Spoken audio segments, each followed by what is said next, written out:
Hello, and welcome to the first episode of the Up Down B Talk podcast, where myself and JChipShow will be talking with Nasty Canasta, Johnny on the Spot, Turbo, and Nathan from Nightcaps Nostalgia. Today we'll be talking about the first Metal Gear Solid game released for the PlayStation 1. Starting with introductions, you know who I am. I am JChipShow. Nasty, who are you and why should we give a damn? Well, why you should give a damn. My name is Nasty Canasta. I have a little channel, a late night with Nasty Canasta, and just play games whenever I feel like it and televise it. And I've been gaming since the 70s, if that tells you anything about my age. Well, I'm Nathan from Nightcaps Nostalgia on YouTube. I have been gaming since the early 90s, and kind of my only claim to fame on YouTube so far is my Battletoads No Death run. Hey, so I'm a longtime gamer as well. I've started, I'd say, probably in the late 80s as like a 5-6-year-old. Played a lot of 2D platformers growing up, so that is my main way of introduction to retro gaming. You can find me on Instagram at RetroExplore. I share my cool video game shots on there, a little bit of feedback on what I think about the games, and I thought it would be cool to tie that in a little bit with a podcast and actually talk about video games in length with this awesome crew we have here. Hey everyone, I'm Johnny. I don't have a YouTube channel like Nasty here. I do have a Steam account though. It's called Unshine Last Feedbacker, and that is the best way that you can find out what I play and shit. As for why you should give a damn about me, because I have only the correct opinions. Today we are talking about the first Metal Gear Solid game that originally released on the PlayStation 1 back in September 3rd of 1998. So I'm going to ask you guys, was this your first time playing Metal Gear Solid prior to this podcast? And if so, what did you think? We're going to start with you, Johnny. Okay, perfect. So I did not play Metal Gear Solid prior to this podcast. My only experience with Metal Gear prior to this podcast was I tried playing MGS2 and MGS3 as like a teenager, but because I had no idea how to play those games and sucked and kept getting caught constantly, I didn't make it very far in those games. So, with that in mind, I was kind of nervous going into Metal Gear Solid because I didn't think I would like the game that much because, well, like I said, I sucked ass at MGS2 and MGS3. But I was surprised how into it I was. Like, I was just kind of going for it. And something I realized was, like, getting caught really isn't the end of the world. And there's more than enough ways to get yourself out of it should you happen to get caught. And I think that really, like, motivated me to keep going through the game to see what it had to offer. And as I continued to play the game, the more it grew on me for various reasons that we'll get into in the podcast. But I will say, as someone like a younger guy, you know, I didn't grow up with the PS1. I barely grew up with the PS2. I was mainly a 360 kid. I think this game holds up well for someone who doesn't play many early 3D games. That's my first impression of the game when I was playing it, so there you go. So, kind of a yes and no on first time playing it, because technically the first time I ever played it, it was a demo. So those of you that remember back in the day when you would get your Game Pro and Game Informer magazines, you get that legendary underground PlayStation demo disc with that giant red U, which is so nostalgic to my memory, and I still hold on to those. Well, one of those discs happened to have the demo of Metal Gear Solid, so that was technically my first experience with it when it first came out, and obviously I went into it like a run and gun, like it's Contra. So that was a big fail, me approaching the game that way, because I didn't really read much about it at first. So I want to say it wasn't the best, right? I go in there, the guards heard me, the alarms went off, and I got folded like a lawn chair within the first, 20, 30 seconds. And I didn't have much patience for stealth at that time, too. So I didn't touch it for decades, up until maybe just a few years ago. I picked it up at a thrift store for $3. Pretty much, yeah, complete set, which is a beautiful, nice, clean disc. I was like, this is great. I remember this game that highly reviewed all the time, and I'd love to give it a try now as an adult. Because I obviously over the years of being in retro community, you hear more about the game, you learn about the game. Obviously, we all know what Metal Gear Solid is supposed to be about. So I kind of went into that game recently, again, now that we've been replaying it, with different expectations, right? More about stealth, slower pacing, and expecting those codec calls, every time freaking Snake sneezed. Which was a nice pace break, too, because I could... sip a drink and grab a bite to eat while those guys chatted away too, and in the cutscenes and the codec moments. So I did appreciate it for the pacing a little bit. But I gotta admit, there was something that was lost by not playing it as a kid. I think there's some original magic that I missed out on it back then by not really playing it through. I think it didn't really hold up for me. Although there are some significant things that do really stand out, like the cinematic storytelling, the voice acting. I think it was groundbreaking for sure when you took a leap into the PS1 and you saw and you heard, the how significantly better the PS1 sounded than coming from the 16-bit consoles. So I think there's some positives to it, but I felt like it wasn't really meshing well with me, right? Maybe it's because I don't really play stealth games. Even though I kind of enjoyed Tenchu on PlayStation 1, and that's kind of a stealth game too, I guess you could say. So it's a mixture of things, kind of like the camera, the controls, the pacing of the game, and then the stealth mechanics. So I think when you add that all together, it didn't make me want to, come back to the game as much as I'd want to. Personally, I think I only got to about the third boss of the game, which is the ninja, the Gray Fox, and I didn't have a bad time getting up to it, but I didn't find myself picking that game up again to try and finish it. So I think there's something to say about that, if I'm like urging myself to wanting to play it, and I definitely don't ever force myself to finish a game if I'm really not feeling it. So Turbo, let me ask you this. Is this a game that you do plan on finishing, or do you feel like you've gotten your fix and you're cool with just leaving it there and possibly moving on to another game? It's a game I do want to finish. I ended up getting a strategy guide as well, so I'm going to go back into it and kind of go along with the game with the strategy guide. And this is something that I do see myself finishing, and not something down the line. It's something that I do want to go back to, because it's not that I totally disliked it and I'm just going to put it on the shelf and have it as a collection. I actually do want to finish the rest of it and then see how I feel, because there are other Metal Gear Solid games that I do want to try in the future that I have not touched. So I kind of want to make sure I fully go through this one and give myself the time to really understand it and then go from there. Dude, if I may, you said you made it up to Gray Fox fight? Yep. And you said you have a... do you know who Gray Fox is? Like, within the story? Because Metal Gear Solid isn't the first game in the series. I don't remember.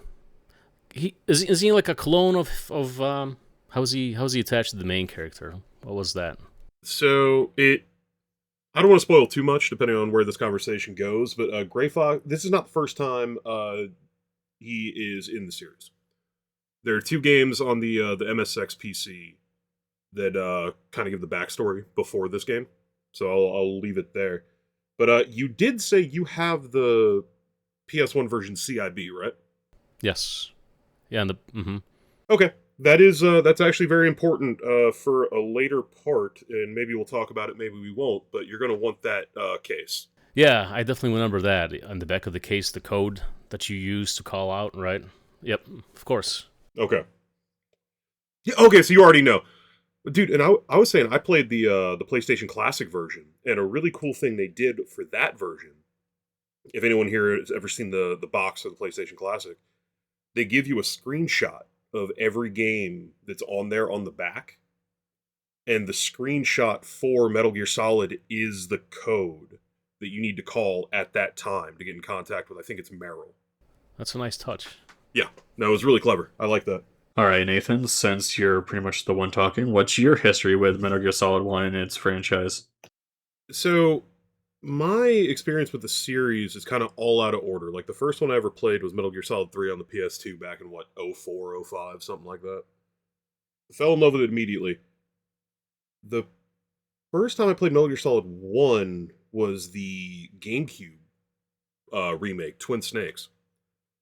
And I think that kind of got in my way of enjoying handling this game. Like, don't get me wrong, it's got that, like, PS1 charm, like the janky, shifty graphics, the voice acting, like, all that stuff is charming as hell and great. But actually going back and playing this, other than, like, getting the footage I need for us to have over us talking for the video, I think if I'm ever going to go back to this game, it's going to be the GameCube version. It's just not fun to play, in my opinion. And to be fair, I did play the version that was on the PlayStation Classic, or Mini, or whatever the fuck it's called. So there is a little bit of input delay in that, I understand, but still, controlling a 3D environment with a D-pad is garbage. Oh yeah, for sure. I could totally imagine. But as far as my history with the franchise, so I didn't really play this game until like 2017 when I started collecting again. I remember getting a fat PS2, and the only two games I had for that console were Ratchet and Clank and Metal Gear Solid, and I played them both. Um, I played Metal Gear Solid for the first time on that system, and I remember just being hooked with the story, with the gameplay, and eventually I got two. Didn't really enjoy it as much as the first one because I'm not a big fan of Raiden, but we'll get to that later. And also, I really like Metal Gear Solid 3. I played a little bit of Metal Gear Solid 4. I didn't play it all the way through. And I didn't play Metal Gear Solid 5, either Ground Zeroes or the Fan of Pain, whatever it's called. That was during my period where I was just like, fucking on me.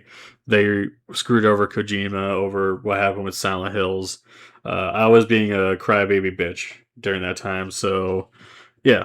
Nowadays, though, I would be interested in going back and playing 5 just to see how it all ends, but yeah. Well, just I still love the game. This was about the fifth time I've played it, and I remember getting it for Christmas that year. And where I worked, we had Christmas shutdown, so that was pretty much my shutdown, as was playing that game and just loving it. It just with the stealth, understanding how it works, trying to figure out things, you know.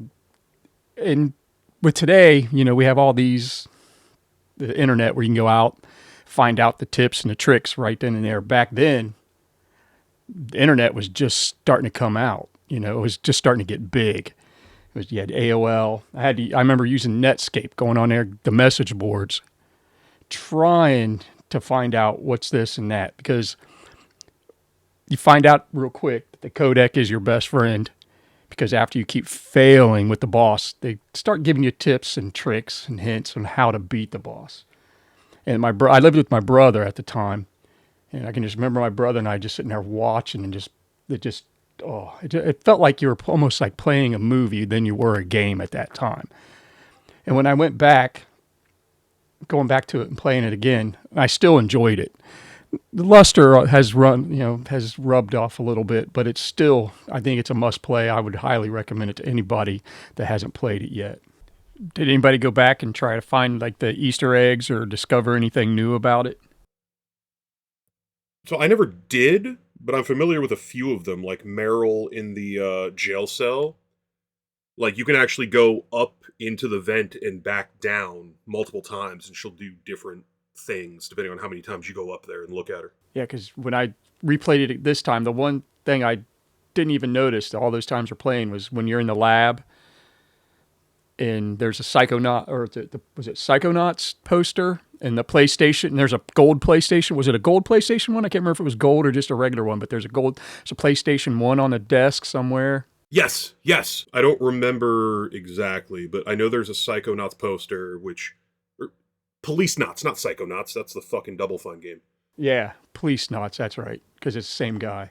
Yeah, Police Knots is a really hard game to go back and play in English, but I digress there. And I believe there's an English translation for Placenauts, isn't there? Oh, there is, and me and Justin streamed that, and we never finished it. But yeah, fun fact about that lab. If you're playing the GameCube version, you actually find like Nintendo characters in a GameCube where you would have found that PlayStation. Did you have a favorite part in the first Metal Gear Solid? Obviously, I didn't play all of it, so don't worry about spoiling anything. But I'd kind of like to hear what you liked, and if I get to that part, I'll kind of pay attention and kind of see for myself as well. I was kind of curious, and that goes up, really for anybody. Yeah, I think for me, my favorite moment is the Psycho Manus fight. Not just the fight itself, but the entire cutscene about it. I think is just absolutely brilliant when Meryl's being mind controlled, and before the fight happens, he reads your memory card, tells you to put the controller on the ground. Like that stuff is just awesome, and that's what I think about the most when I think about this game.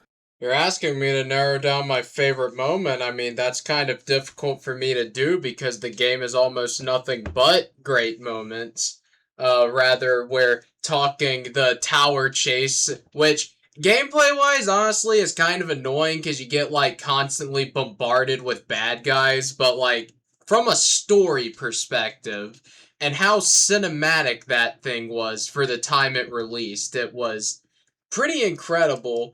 And, like, although people in 98 wouldn't have known this unless they lived in Japan, like, that sequence is actually a callback to Metal Gear 2 Solid Snake, which I might bring up more comparisons to that game later in the podcast because Metal Gear Solid actually draws a lot of its set pieces and moments from Metal Gear 2 Solid Snake, but that tower sequence onto, like, I believe it's the second fight against Liquid Snake. The chopper, like, that's a very good moment in the game. Like, one of my top ones. And, like, honestly, like, the intro's really good, too. Like, it sets the tone really well. It introduces you to the gameplay mechanics without holding your hand. And this is kind of embarrassing, but, like, I actually died on that on my first time because I had no idea what I did to trigger the guards, and then I realized what I did wrong and I got past it no problem.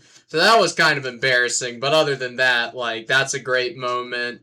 uh when you first enter Shadow Moses after like the short intro after the elevator, like that's like a good showcase of the hardware, I think, like with the great visuals, the camera, the lighting, the guard patterns. Like, it's a great showcase moment of the game, I feel, that early on into its run.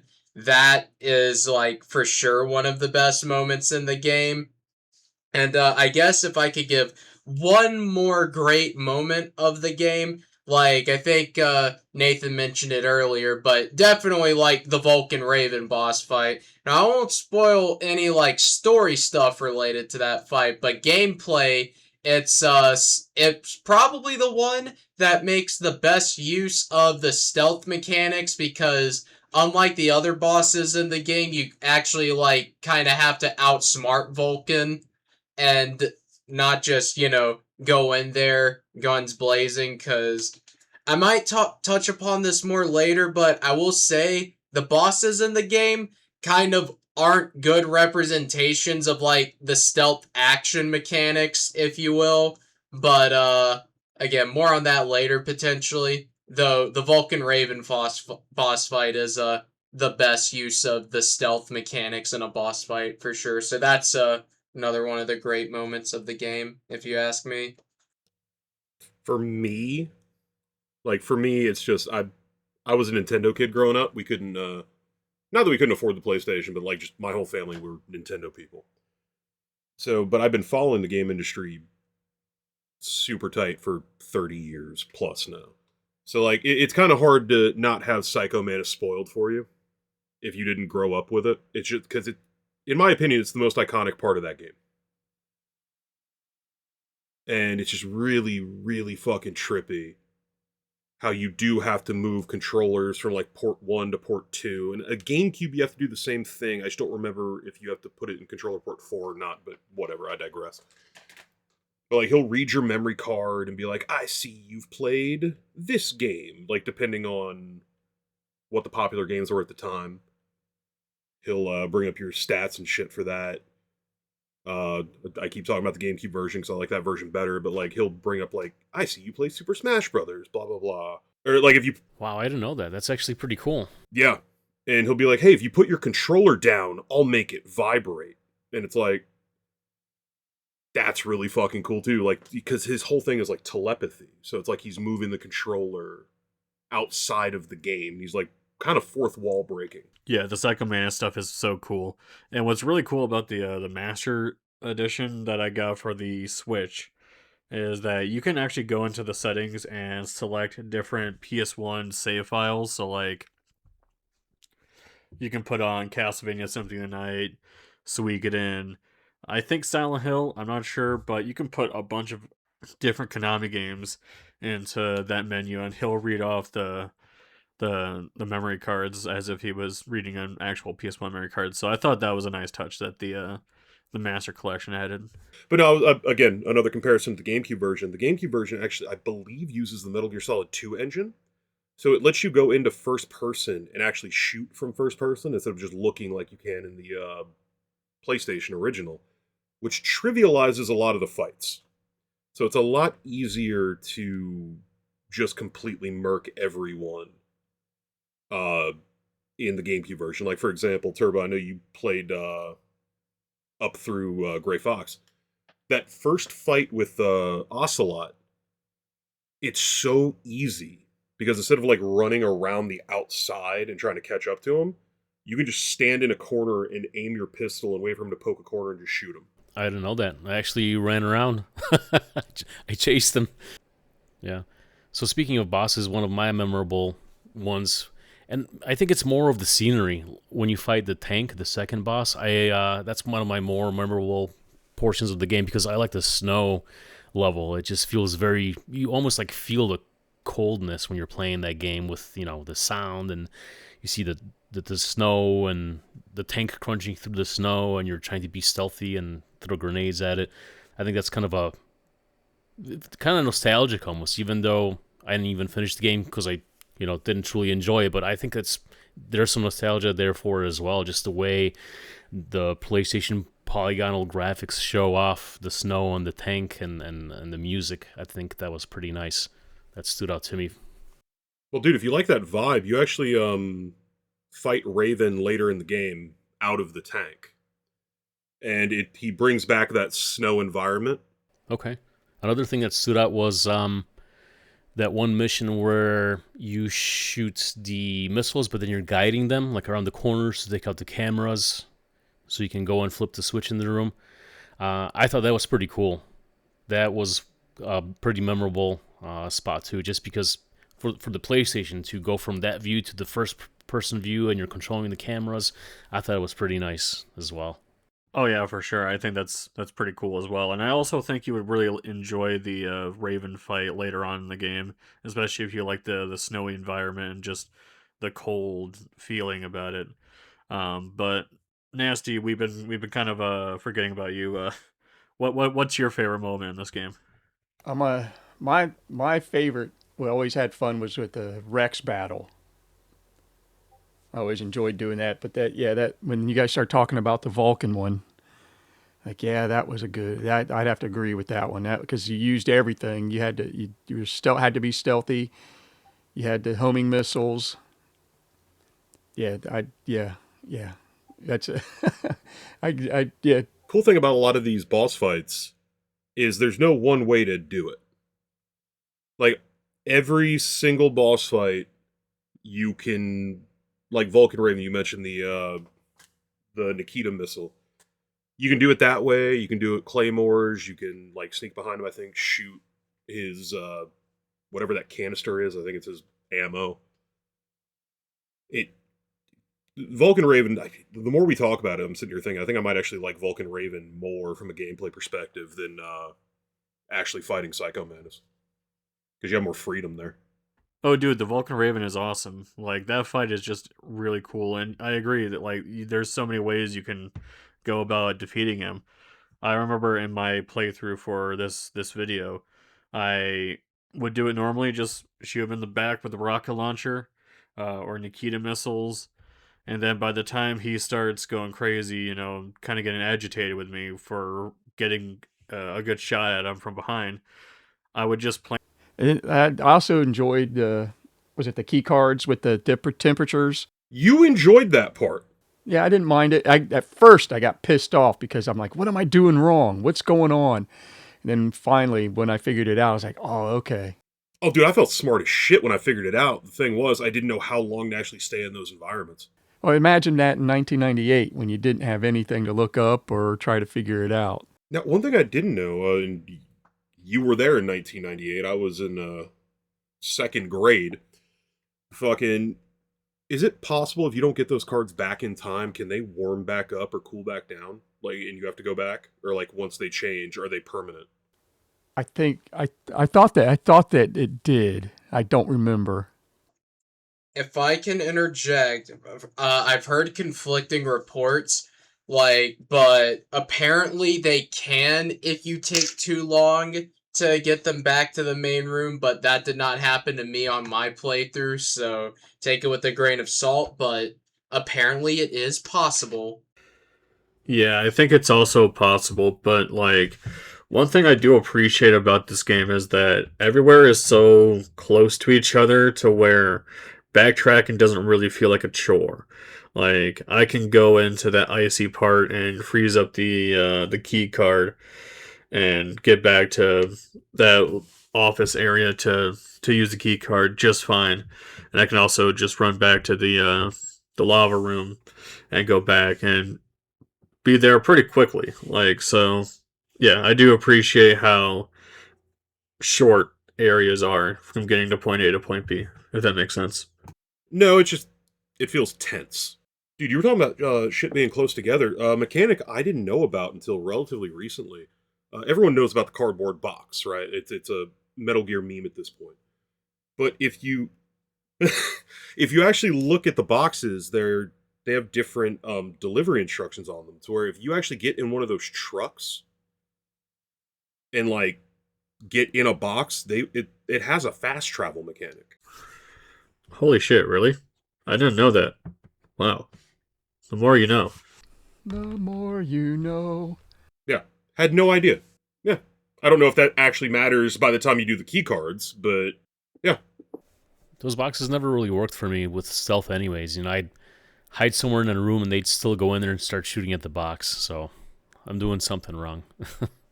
Oh, yeah, they never worked for me either, but for some reason, managed to get one work for me in this playthrough.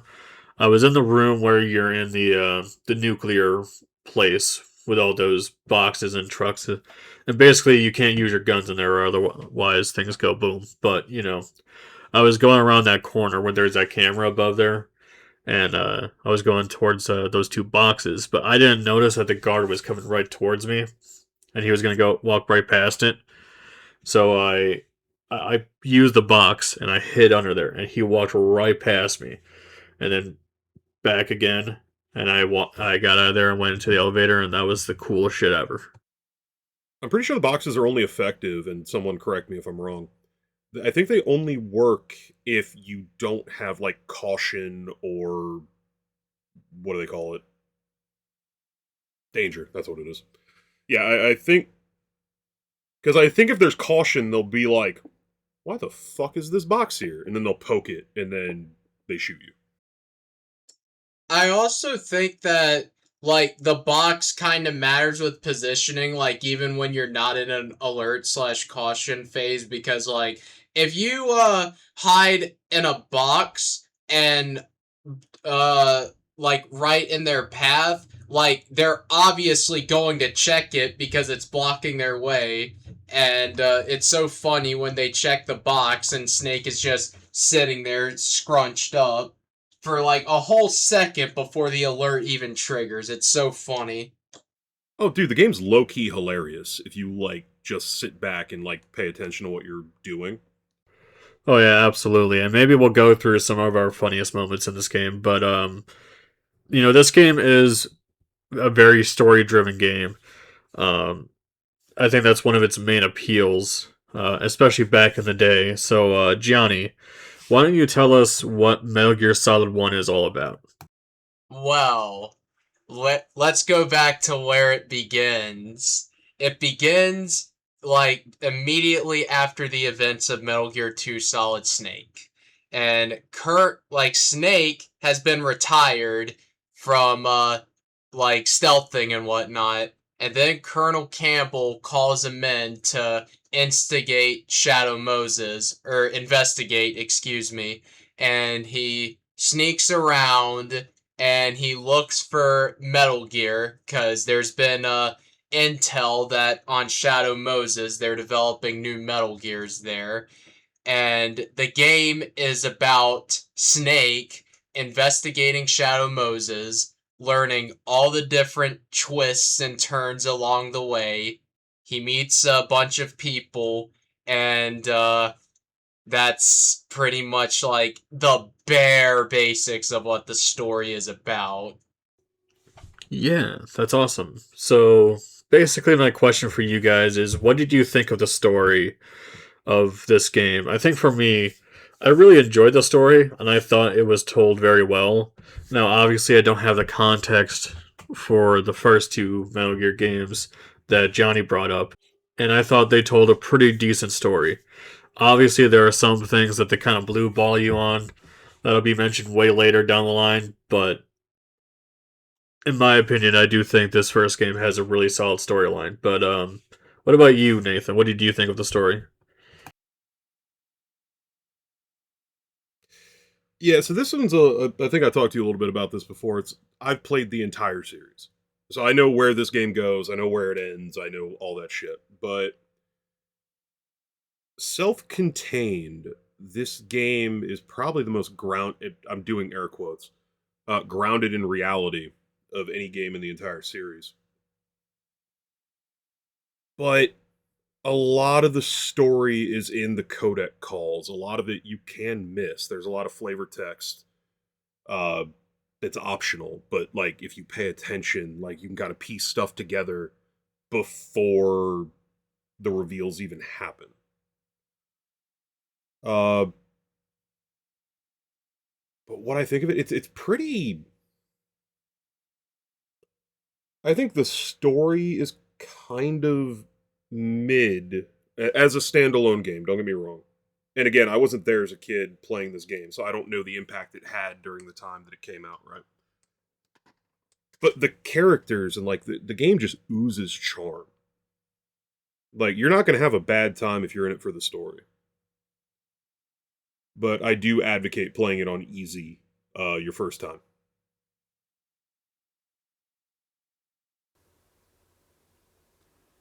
Oh no, it was, yeah, that was it made, like I just mentioned before, it just gave you the sense that you were playing a film and not a game because of all the cutscenes and the stories that were in between. And like Nathan said, it was just you had to pay attention to figure out what was going on and what was happening. Because it dealt with the theme and the tropes of war. So especially with like nuclear war, nuclear power, who had the power. And then with the voice acting, again, it was these people took it serious because they were creating a film rather than a game, I felt. So they were putting the effort into it to make it an experience for the person playing the game. So yeah, it was something new for me at that time because we had some of the RPGs, JRPGs, and all that stuff, but it was still kind of cartoon. Those were still kind of cartoonish and cute. This was more adult. This was more serious, something that you had to listen to, something you had to actually pay attention to get through the game. Yeah, kind of to back on what Nasty was saying. For those times, that was definitely a totally different kind of a game, coming from something with short storylines, quick levels, to something that you got to listen through, let the story build up, and take your time on. I think that was totally different than anything I've ever played up to that point, too. You know, you got your nuclear threats, genetic conspiracies, and codec call after codec call. But what I did like about this story so far that I liked is that, you know, Snake gets dragged out of retirement because he's the baddest badass there ever was to crawl pipes and hide into boxes. But it works out. I do enjoy that he's, you know, the way they present him, he's the best of the best, and they make him help him out, them out, right, to complete their missions. And then going in a, you know, solo, and he smokes cigarettes. I mean, that's always badass, right? I was pretty much a first too that I remember a cigarette in a video game at that time. Yeah, so I think that was kind of original too. He definitely is a badass character for the game. So I think from what I've seen from the story, it builds up well around him. Yeah, it just and the build on that. It's like they made him into a gritty James Bond because he was always hitting on all the girls in the codec. He'd always make some kind of comment. Oh, he was horny as fuck, dude. You're not kidding. Right, he had these one-liners, right? That were cringy too. So some of the times my daughter was sitting around and watching me play, and she'd be like, "This is so cringe. He's risen." Oh, yeah. No, Snake is a product of the mid-90s for sure. Right, but that's what I appreciate. I actually found that very funny, and I enjoyed that part. They made that well, and I think it aged well because it's a time capsule. It really is. That's what it was back in those days.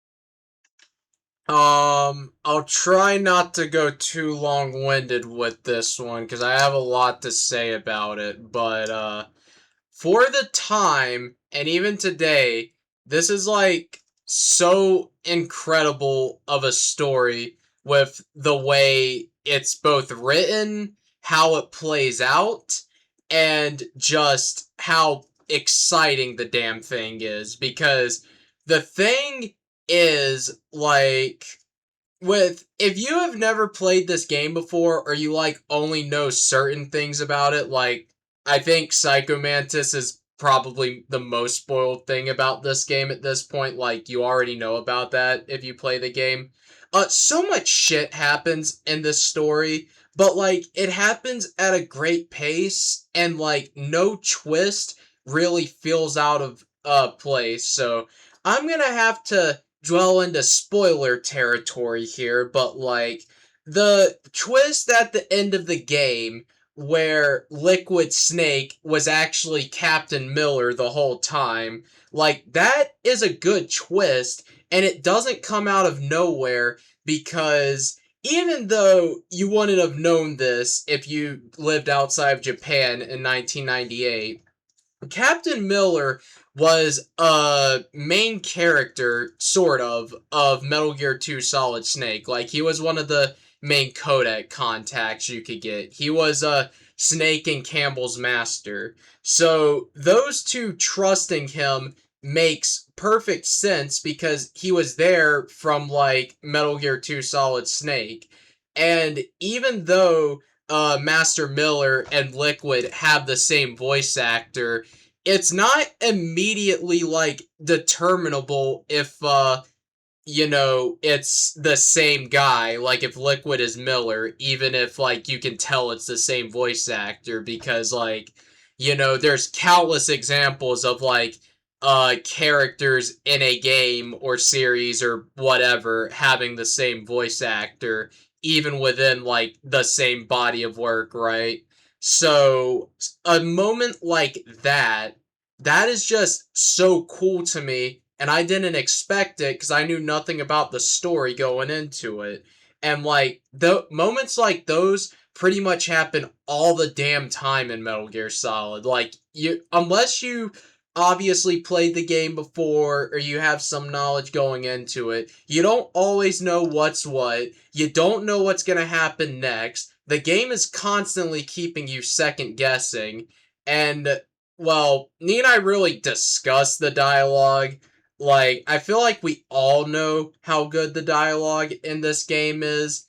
Like, even, I guess, like, the moments of cheese, you want to call it, I suppose. Like, when there's, like, the emotional, high stakes moments, like, those just hit so hard. And it's just so immersive, right? Because those codec calls are just two PNGs talking to each other, but you'd be hard pressed to notice because the dialogue is so engaging that, like, it's not noticeable because it's that immersive of a story, right? So, somewhat long winded, needless to say, I think very highly of the story in this game, and, like, I just was so blown away by it as a first time player. Now, Johnny, you did say that this is your first time playing through the game. How much do you know of the story as a whole? Well, since after this game I played up to Metal Gear Solid 3 Snake Eater, I know the story between Metal Gear 1 on the MSX to Metal Gear Solid 2 if we're going chronologically. Because, like, obviously, MGS3 takes place before Metal Gear and Metal Gear 2 Solid Snake. And I'm aware that Metal Gear Solid 5 apparently, like, retcons the MSX games. I'll find out how that happens whenever I get to that game. So, Sort of. I guess I'm more curious. Do you know the ties? Like, do you know like how the story gets from 1 to 4? only up to Metal Gear Solid 2, like I said. Okay, then I'll leave it there. You're in for a treat if you thought this game was fucking good. Yeah, so with being this being a story driven game, there obviously need to be some story driven characters. So let me ask you guys, what characters did you really like? For me, I really liked Otacon. Seriously?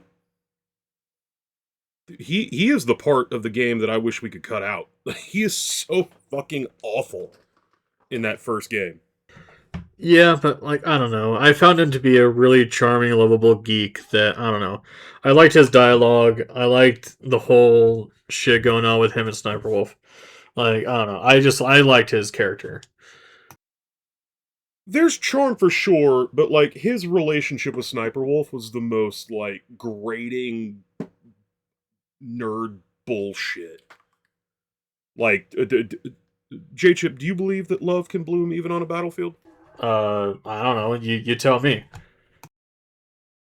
I mean, hey, I thought that was a great moment. It's a great iconic moment, but it doesn't make him a great character, at least at that point.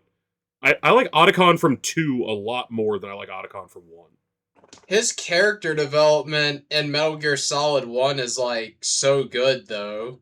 Like, especially, like, by the end of the game, when he starts, like, braving up and whatnot. He does, actually, and like you do have that cool moment at the very end where you're in the Jeep. And I think if Meryl dies, I think Otacon is actually the one that drives the Jeep while you're on the M60. Yes, that's exactly what happened. So during my most recent playthrough, I played on the Switch too, through the Essential Collection.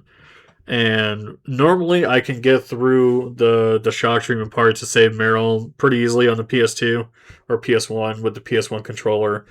But with the Switch Pro controller, the way that the button is so mushy, like I just couldn't do it and I let her die. And so yeah, I saw that ending with Otacon driving on the Jeep. To be honest, I kind of prefer the Otacon ending over the Meryl ending, even though it's not canon. Especially because, like, Otacon immediately appears in Metal Gear Solid 2 when he's, like, the fucking best version of himself. I haven't played MGS4 yet, so he might be better in that game, but, like, I'll get to it. But, like, in Metal Gear Solid 2, though, he's so fucking good.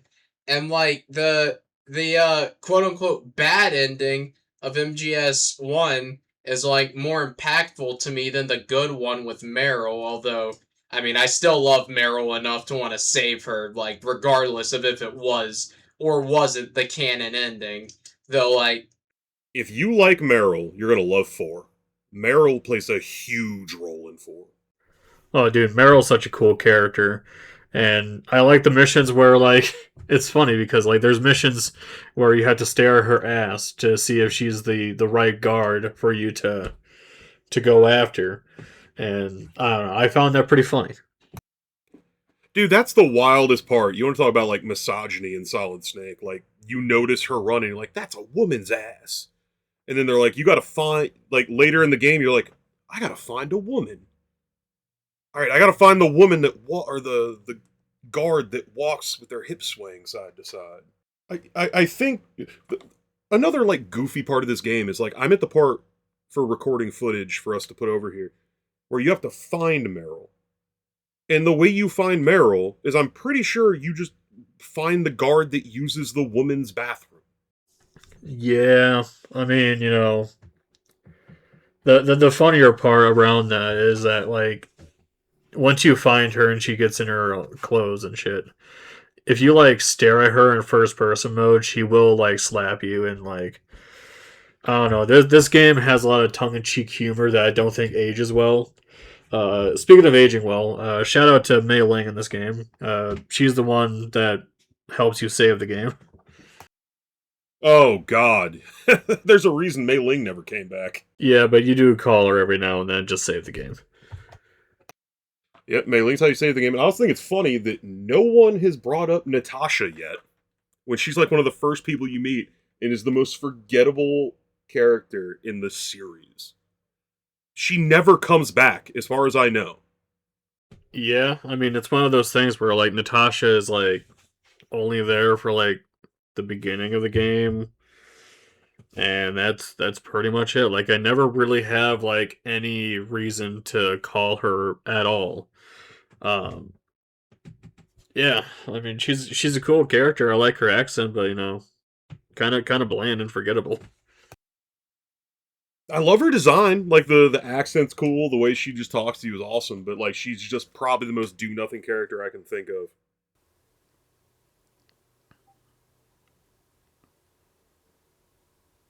Nope.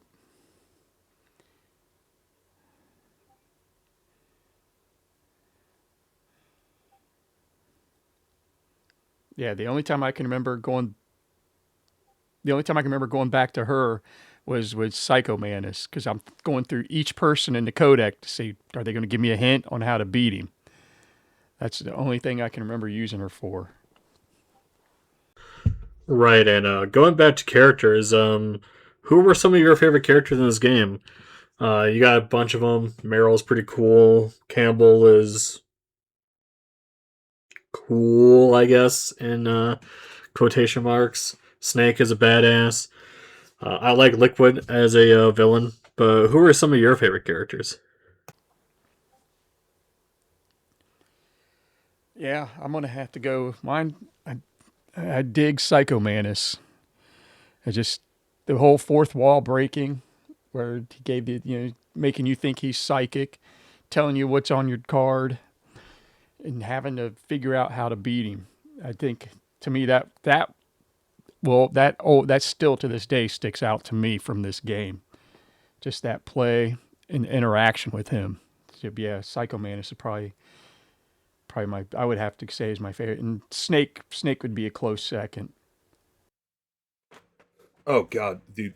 Speaking of Psycho Mantis, I remember, like, side note, I have a note in here from last time I was supposed to record a podcast on this. Fucking Meryl has a Desert Eagle, and I think I have in quotes. Yeah, Meryl has a 50 cal Desert Eagle in parentheses. No fucking way. I don't know if anyone here has shot a 50 cal Desert Eagle. There ain't no fucking way. She would have like hit her head off the recoil. Kojima likes to pick a lot of shit because it looks cool. There's no way someone of her frame is using that in a combat scenario. It's fucking mad. I think it's like like fully loaded. I'm pretty sure a 50 cal Desert Eagle is like 6 pounds. So I think Snake, just because from what I described before, his kind of persona is totally that 80s, 90s movies, uh, movie star theme to it, right? Like I'm thinking like Kurt Russell, Clint Eastwood, Bruce Willis smashed into one, right? Like that slow talker, cigarette smoking, secret badass that goes in and just solos everybody, right? Uh, so I just enjoy that what he's about in that game. And then secondly, who the heck is Deep Throat, and what kind of a character name is that? I can answer that for you. Deep Throat it's a reference to fuck nasty. You were there when this happened. Watergate, yes.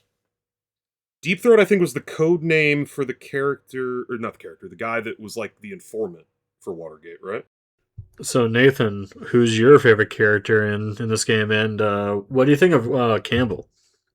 Campbell is probably my least favorite character in the entire goddamn series. He was the most annoying piece of shit. And it's like, and I'm coming at it from like a military perspective because I actually served.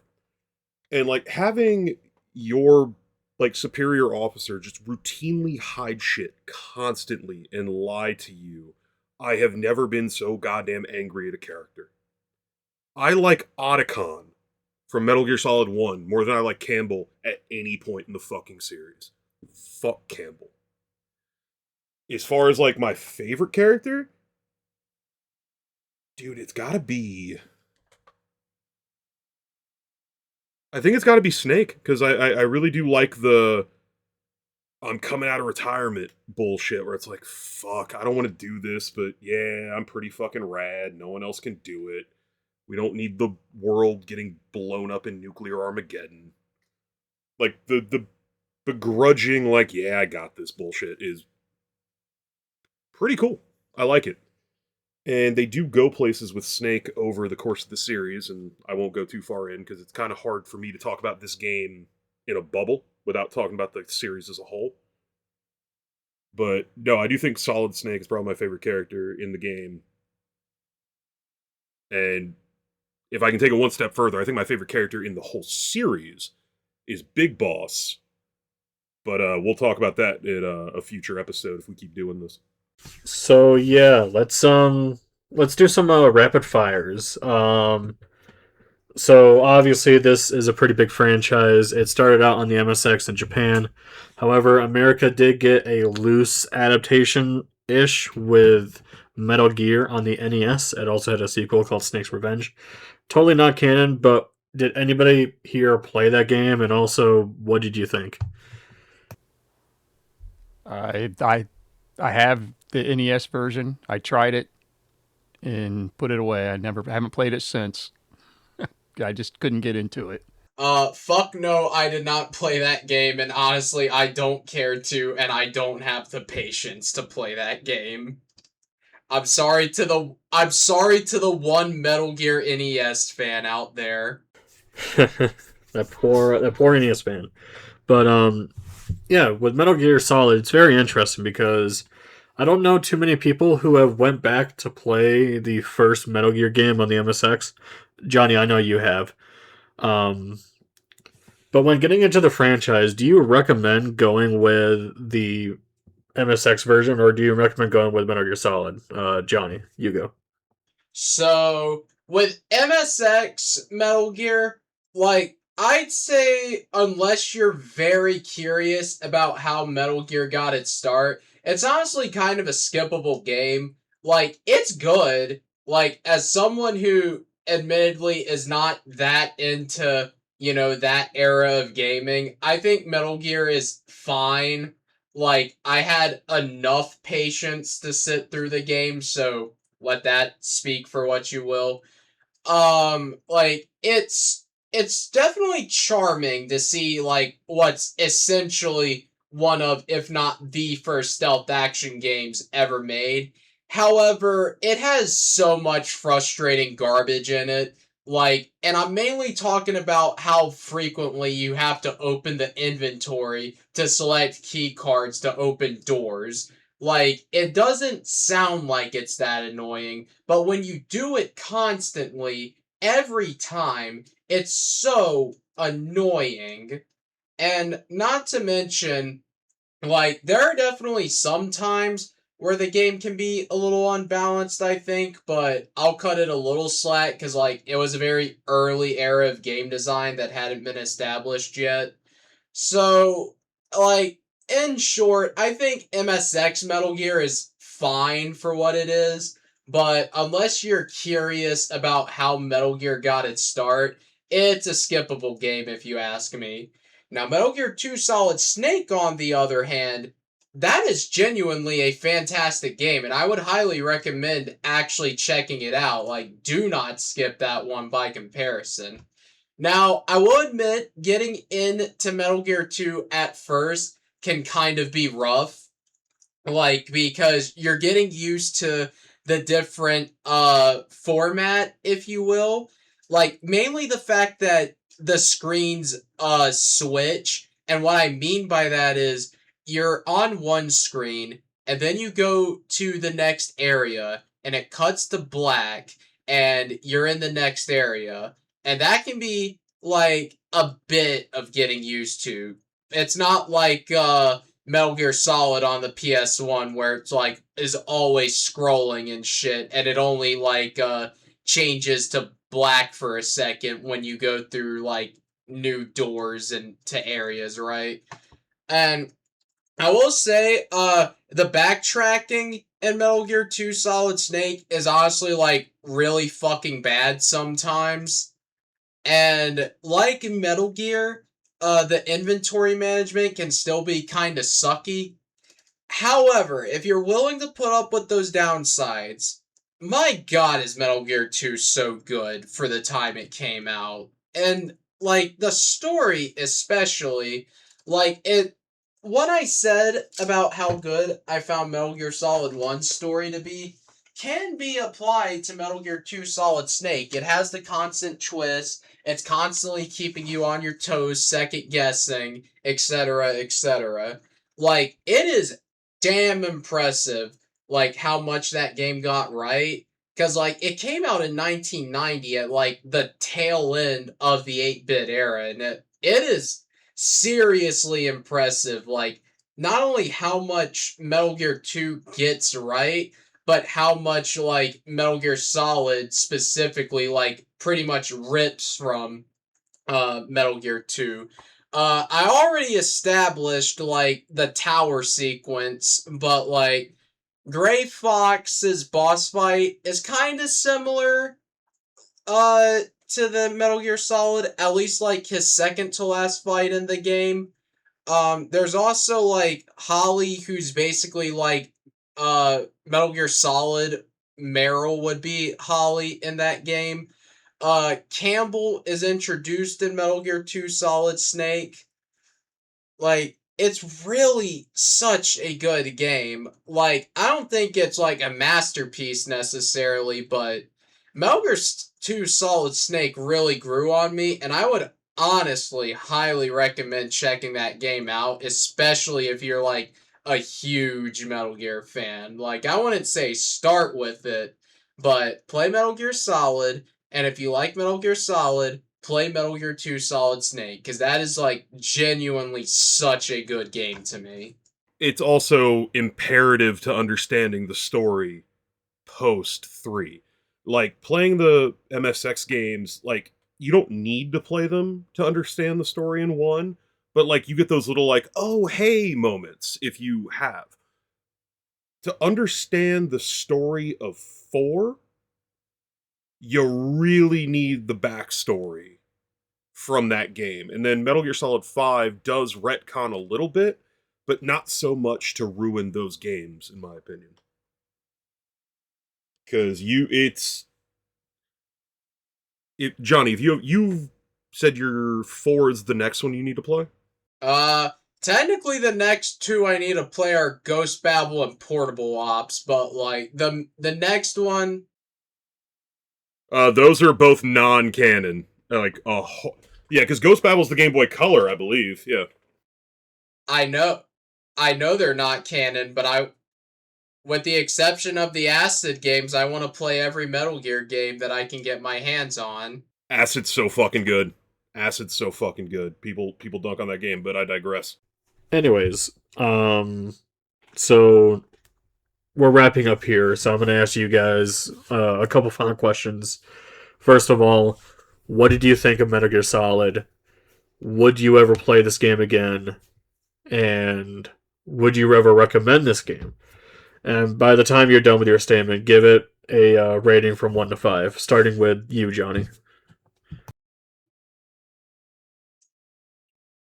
Okay, so with Metal Gear Solid, I would recommend the game.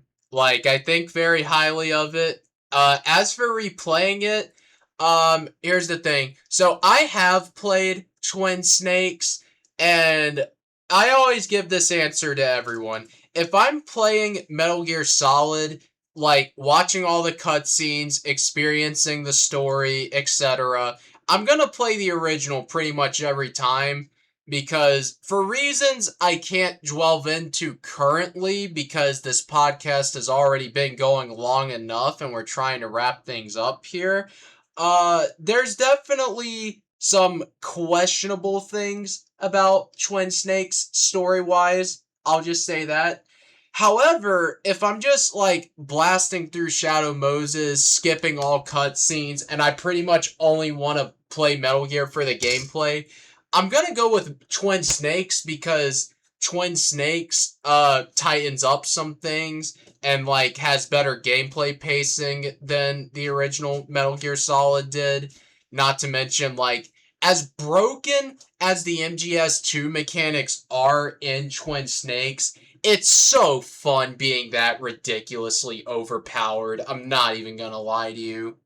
But like as for my rating, I'd probably this is kind of tough, honestly. So I think I'll give Metal Gear Solid the original like a 4.5 out of 5.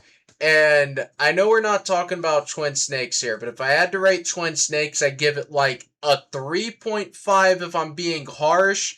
But for how much I personally enjoy the game, I'm going to give it a 4 as my final rating. Awesome. So for me, I actually really love Metal Gear Solid 1. It's probably my favorite in this franchise next to Metal Gear Solid 3. As far as recommending it though, ugh.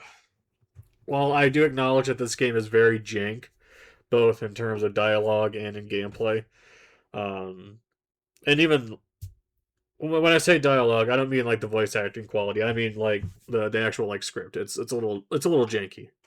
But if they're willing to look past that, I do think this is a phenomenal one. If not, maybe I would go with Twin Snakes. But the problem is I never really played Twin Snakes. For me though, I would recommend the first Metal Gear Solid game, and if you're looking to get past all of the jankiness, I think you would have a good time. As far as replaying the game, this is my second or third time playing the first game, and honestly, if I were to ever go back to the first Metal Gear Solid game, it would be with Twin Snakes. Now, that game has gone up in price, and while I don't really advocate for the Gayos, uh, you know, maybe NSO can put it on their GameCube app. I think that'd be pretty sweet of Nintendo to do. Obviously, I think I recommend this game. My problem is just if you're playing it on original hardware, that fucking D-pad is awful. It is not great. That's why I like the GameCube. You get the Metal Gear Solid 2 control mechanics. You get like actual 3D shooting. It's great there. But there is that PS1 like charm to it that I was talking about earlier. And I recommend every other game in this series over this one. But from a narrative perspective, you gotta play this one. Like it's foundational to understanding motivations of everyone in the series. Like for me, I said earlier, my first game I ever played in the series was 3. And it was a prequel, so I was able to like understand a little bit of what was happening, but a lot of it went over my head. As far as a rating, though, uh, dude, I'm torn between like a 2 and a 3 because I just don't think it's that fun to play. But there is like value in playing a game that has charm to it, even if it's not like super fun to control. All right, so Nathan, let me give you a scenario. What happens if Justin comes up to you and is like, "Hey, homie, um, what Metal Gear game do I play first? Do I play the original Metal Gear Solid or do I play Twin Snakes?" So it's funny you bring up this scenario. He and I actually played the PS1 Classic version before we started our YouTube channel like 5, 6 years ago. It was like the first game we played, and we played through the whole series together. Oh, so I guess my hypothetical doesn't really work now, does it? It doesn't, but to answer it at face value, I would say I would slap out Twin Snakes because I want him to suffer because I think it's funny. But yeah, no, I'm fuck, man. Like a controller in your hand playing the game, I'm giving it a 2 out of 5. From a story perspective and like how foundational it is to the series, I'm giving it a 4. I know it's kind of a little bit of a cop out, but I mean, if you want to like merge the two and give it a 3 out of 5, I'd be fine with that. Awesome. Turbo, I know you didn't finish the game, and I know you didn't really like it that much, but from what you played, what did you think of it? What score would you give it? And would you recommend it still? Yeah, so it is an interesting game to come back to after the old demo days. Like I said, there's a lot of things I did enjoy about it. Right, I think the nostalgic peak polygon power of the PlayStation 1 will always be nostalgic to me. You know, Snake's face is basically a blurry rectangle with like attitude. Those chunky shoulders, thick gloves, bandana. I mean, that's peak 90s cool right there, but it works. I think visually it's awesome. Another thing that I enjoyed about the game is the visuals as far as like that foggy, tense, claustrophobic level design, right? The game hid its lighting, or it's kind of used its lighting to hide its limitations very well in the game, right? Kind of like what a lot of other PlayStation games around that time did, where you didn't really see the limitations of the console because of the way it was programmed. But like those cold steel hallways, those icy blue colors, those industrial gray hallways, and those nuclear storage rooms, I think they're designed very well, and they just capture the overall the game very well, especially with the sounds too. Like when you listen to the soundtrack, like you feel cold, and it just matches the visuals too. I don't know how else to explain it, but I think it matches very well. But the controls, I'm not a fan of that. It just does not work well for me. Same thing with the camera angles; they're a little bit quirky. Takes a little bit of time to get used to that, and then I don't think the replay would be high on it. So I think once I do get through the game, I don't think I'll be touching it for quite some time for sure. But my final score, I'd say I'd give it a 3 out of 5.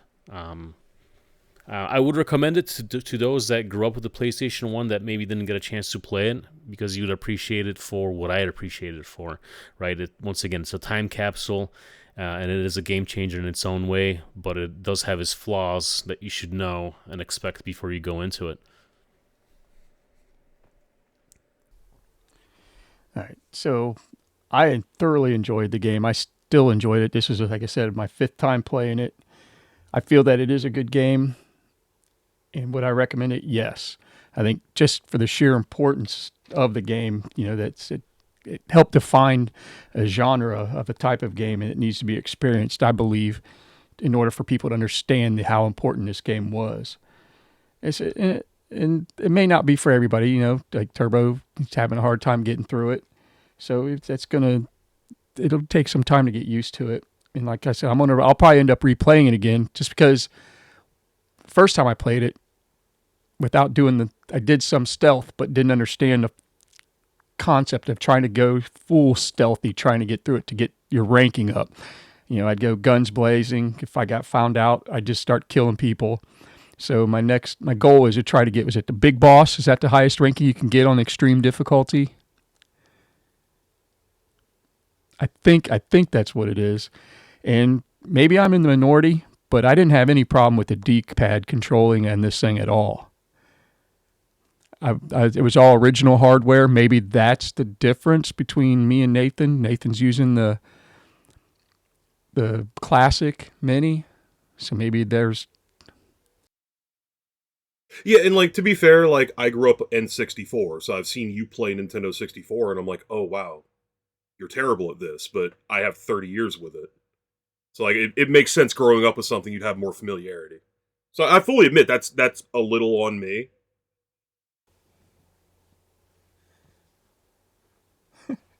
Just in 64 games. But I am pretty far in the Venture Beetle racing. All right. We ain't got time for that shit. All right, don't let Captain bleed into this. All right, we were having a good time. We're having a good conversation. Shout out to Captain Algebra. Captain, I didn't bring up any captain shit. Yeah, fucking Captain Algebra is getting promoted to a major pain in my ass every time I jump into his fucking streams. But yeah, I would definitely recommend it. I think it should be experienced no matter where, how, and where, if you play it, what system you play it on. It needs to be experienced. I probably give it a 4.5, just like you guys did earlier. I do have a answer to your question. Big Boss rank is the best you can get. You get it by playing on extreme difficulty. You can only get under 4 alerts. Less than 25 kills, not including bosses, 1 or less rations, no continues in under 3 hours. Yeah, that's my goal, but I doubt I'll ever reach it. I'll die before I get that. Dude, I tell you what. Let's do a little competition here. You get that, and then I'll go for my Battletoads no hit. All right, and yeah, Nathan, we'll definitely hold you to that. But this is the end of the podcast. But before you go, I'm gonna let a friend of mine come in here and talk about his experience with Metal Gear Solid. My good friend Dad Level Podcast. I asked him if he wanted to be on this, and he sent me a short little video that I will put right here. Hey guys, Dad Level Podcast here. So I remember being a young kid whenever Metal Gear came out and playing it on the NES with my dad and loving every minute of it. Not knowing that there was so much more to that game that we didn't get on the NES version, but I still remember just sitting down playing a game for hours and days trying to figure out how to get into Outer Heaven, complete the mission of destroying Metal Gear, and foiling the plans of the villain, who turns out to be Big Boss, the guy that is your commander on this mission. Blown away with the story, gameplay, and just left a certain impact that stayed with me. And then whenever 1998 rolls around, we get Metal Gear Solid. And I remember looking in the EGM magazines about all the stuff behind the scenes, being excited that there was going to be a new Metal Gear game. Not knowing that there was another one between Metal Gear and Metal Gear Solid. We pre-ordered it at EB Games. I remember getting it, and then my dad went into the hospital for a bit. It was just around the time, I believe, when my dad was diagnosed with being diabetic, and being a single parent raising me and my sister. It was kind of hard, but we were teens at the time. I was 17, so I was watching my sister. I think one of our friends was staying with us at the time, so we would go see my dad and stuff. But I remember going to go pick up Metal Gear and sitting down and playing that to get my mind off the fact that my dad was in the hospital. I didn't know what was going on. Just falling in love with Metal Gear Solid. Such a great game. The level of storytelling that Kojima brought, the style of it, just felt like you're in a movie. The visuals, getting to see this giant walking mech that you fight with a rocket launcher and whatever arsenal you have in this at the time was so cool. The cyber ninja that tries to kill you but then tries to help you, and you have a twin brother, Liquid. And there's so many quotes that I used to do from that game all the time. I still do. still do my best David Hayter attempt at Snake.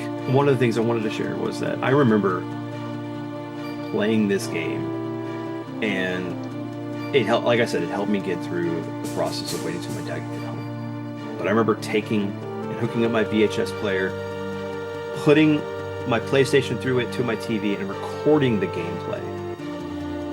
And I made this like 2-hour movie for my dad, so that when he got home, he could watch it and at least enjoy it before he started playing the game, because he wasn't going to be playing anything or focusing. He was working on trying to recover. But such an awesome experience. So JChip, I hope this helps, man. This is my Metal Gear story, and Metal Gear Solid is my favorite Metal Gear game. Awesome. Big, huge, gigantic thank you to everyone who participated in this podcast. Johnny on the Spot, Nasty Canasta, Turbo, and Nightcaps Nostalgia.